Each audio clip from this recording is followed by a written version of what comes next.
Hey everybody, Dirili here. Thank you so much for joining me for another episode of the Amazing Shinsengumi Heroes in Love. We are on Chapter 2 with Soji. You're quite worrisome. Not much to say since we just started living with him. So, let's see how this goes. You can just sit back, relax, and let me read you a story. It might have been from walking around in a wet kimono last night, but the next day I had a splendid cold. I don't think splendid is a good word to describe a cold. It might have been because my tension eased up considerably. Weren't you the one who's supposed to be looking after me? Next to the futon I was sleeping in, Soji let out a sigh. How did I end up getting stuck with taking care of you? I'm sorry. I tried to get up so I wouldn't cause him any more trouble. Despite my efforts, things did not go well as I felt dizzy from the fever. Unexpectedly, I felt something cold hit my forehead. It seemed to be a wet towel. What, he just slapped me with a wet towel? Why don't you get some sleep? I'll be here for you. Soji. Let's see. Are you going to stay by my side? Are you going to stay by my side? I'm not doing it for you. There's a book I wanted to read. It's easy to concentrate here because it's quiet. Still, it's reassuring to know that you'll be here with me. You're a woman of few desires, aren't you? As long as I'm here, I wouldn't mind showing you a little kindness. Soji read his book as he sat next to my futon. The room was silent, and for some reason the sound of him turning pages was rather loud. You're keeping me up, buddy. Even with the dizziness from my fever, I had trouble sleeping due to how nervous I was. Oh, what's wrong? You keep staring at me. Is there something on my face? No, it's just so pretty. Even though he was supposed to be concentrating on his book, Soji looked up and spoke to me. No, He noticed. My face reddened even more than before. Soji didn't pursue any further. He quietly soaked the towel in water and placed it on my forehead. Oh, it's so pretty there. It seems like you can't sleep. Do you want to talk? He asked me, leaving his hand on top of the towel as if to console me. Is that okay? I thought you were reading your book. Well, I can't concentrate when I'm being stared at so intently. I'll start reading again as soon as you fall asleep. Then again, I can't talk about anything too interesting. All I can talk about is the Shinsengumi, or about being a soldier. The Shinsengumi was renamed September of last year. The shape of the Shinsengumi has also changed around that time as well. The military put forth regulations, and our duties were revised. It paved the way for a new beginning. So we're just going to get a history lesson on the Shinsengumi from him, because that's all he knows? You've been here even before that? I've been participating since it was an organization of masterless samurai. I'm indebted to Captain Kondo's Sheikan Dojo. I also met Vice Captain Hijikata around that time as well. Most of the central figures of the Shinsengumi came from the Sheikan Dojo. Shinpachi, Heisuke, Sanosuke. Even Hajime went there for a period of time. He disappeared for a while, but we met again in Kyoto. That roughly brings us back to the present. Do you have any questions? Ask about the Sheikan Dojo. What kind of place is the Sheikan Dojo? It's the dojo dedicated to the Tenin Rishinryu style of swordsmanship. Many swordsmen from other schools gathered there. Sanosuke uses a spear. I think everyone was captivated by Captain Kondo's personality. Actually, the number of students increased when Captain Kondo was put in charge. And so the people who remain here, I'm sure they were captivated by Captain Kondo. I am one of those people. I'm sure Vice Captain Hijikata was one of those people as well. Whenever Soji talks about Isami, he's always so happy. He really admires him. I started to doze off. This may have been the consequence of getting too comfortable. I want to talk to Soji some more. Falling asleep would be such a waste, but Soji's voice was so soothing. I wish I could hear it! Before I knew it, my consciousness faded. I felt something cold on my forehead. I opened my eyes in surprise. The room had become a bit dim. Soji? I spoke to the person sitting next to me to see who changed the wet towel. Soji has left. A faint voice replied. His voice was bland. I couldn't discern any sort of emotion from his words. This man is... Is that you, Hajime? Sorry for troubling you. You came all the way here to check up on me. Thank you so much. You don't need to thank me. More importantly, take good care of Soji. Hajime silently stood up. With a bow, he left the room. He really only came to see how I was doing. Alone again, I suddenly felt anxious. I wonder where Soji went. Even though he said he would be here with me, I felt lonely. Even if he's a busy person, I still feel a little lonely. It's so strange. I didn't feel this way when Hajime left the room.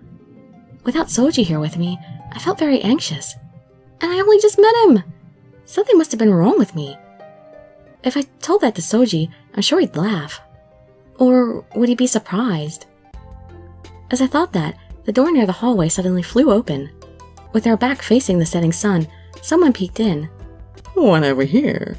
While I was out, it got dark all of a sudden. This voice, it's... Soji? What's wrong? You sound like you're about to break down in tears. Were you really that lonely while I was out? He had a teasing tone. Without even looking my way, he went across the room and lit a paper lantern. How are you feeling? You were fast asleep a while ago. Thanks to you, I feel a lot better. Soji sat next to my pillow and reached for the wet towel on my forehead. Huh? It's still cold. Did you change it yourself? Or did someone come here? Oh yeah, Hajime was just here to... Oh, really now? Hajime came. Soji looked relieved after hearing that. He's cool, isn't he? He's always silent and seems uncaring, but he's actually very attentive to other people. You two get along well, don't you? Yes, I respect him. His swordsmanship is first class. I'd like to have a fight to the death with him someday. Really? You respect him that much? Fight to the death? I mean, a sword fight. If we had one of us would most likely end up dead. Soji smiled when I was startled. It must have been a joke. I was surprised at how happy he was. He wouldn't disappoint me, with his skill level. Then again, I have no desire to actually do it. Of course not. My life is in Captain Kondo's hands. That is the only way I live my life. Oh, he's very dedicated. He said so frankly. It was as if he pushed away every other possibility. However, he looked content. I thought how much of a real samurai he was. Once again, I realized that. Well, that's right. I was about to forget. Drink this. Soji sounded like he remembered something and took out a package from his sleeve. Is it cold medicine? What else would I have given you to drink? Oh, nothing. But why did you get something like that? 'Cause I'm sick? Did he leave to get me some medicine? I felt grateful. Thank you. You went out of your way to get this medicine for me. I did it because I don't have time to take care of you every day. If you don't hurry up and get better, you'll cause me a lot of trouble. That way I can feel at ease and work productively again. Soji prepared a teapot and poured boiling water into a teacup. He then mixed in the medicine. I tried to lift myself up, but I wavered a bit. Still, I felt better than I had felt that afternoon. Are you okay? I suppose I looked feeble, because Soji put his arm around my back to support me. Holding me up with one hand, he took the teacup with his other. Can you drink this? He put the cup closer to my mouth. No! Surprised, I instinctively shook my head. When he meant was if I could drink it on my own, but it didn't come across that way. I have no choice then. Is he gonna make me drink mouth to mouth? If you can't drink it, then shall I feed it to you mouth to mouth? What? That's... In any case, I was embarrassed. What do you mean mouth to... Oh, what's wrong? Your face is bright red all of a sudden. It looks like your fever has risen. You need to drink the medicine. Face this way. No way! I'm not mentally prepared! In a panic, I was making a fuss when I suddenly heard him burst into laughter. Just kidding. It was just a joke. Did you take me seriously? He said as he chuckled. A joke? You were teasing me? I frowned angrily as I replied. Sorry. Your reaction was just too cute. I had to. I guess I should have actually done it. Then again, I would have felt sorry for you. He sounded a little disappointed. My anger somehow disappeared. Feel sorry, huh? Did I really look that disgusted? In the end, we didn't do mouth to mouth, but Soji kept his other hand around my back. It may have been because his face was too close, but either way I was nervous. I was about to spill my drink because of that. Hey, you really can't drink it by yourself, he said, astounded as he took the teacup. Again, he took the cup and put it near my mouth. This time I was still and allowed him to do it. After drinking the medicine, Soji wiped my lips with his hand. You finally drank it. You are quite worrisome. Oh, and did you pretend you couldn't drink it so I would give it to you mouth to mouth? Of course not. I overreacted in response to his badgering. I felt like my temperature was about to rise again. Soji had a mischievous smile on his face. I wondered why. It was as if... Is he sad? Why would he have a mischievous smile if he was sad? That was what it felt like. Was it just my imagination? I smiled back at Soji as I was talking to myself. Next chapter, chapter 3, is Aren't You Scared? And those will be the next night because, yeah, I'm done reading for tonight. I gotta get some stuff done and then go to bed. At a reasonable hour for once. Well, yep, it seems like his chapters are just as short as Sanosuke's were. I mean, of course, we've only read 2, but we'll see how things go along.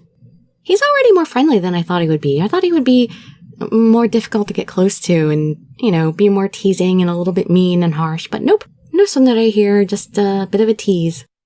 I hope to see you in my future videos, and I'd be so grateful for any likes, comments, subscriptions, or shares with your friends to show some support. Thank you so much for joining me, and I wish you all health, happiness, and safety. Dirili signing out. Bye-bye, everybody.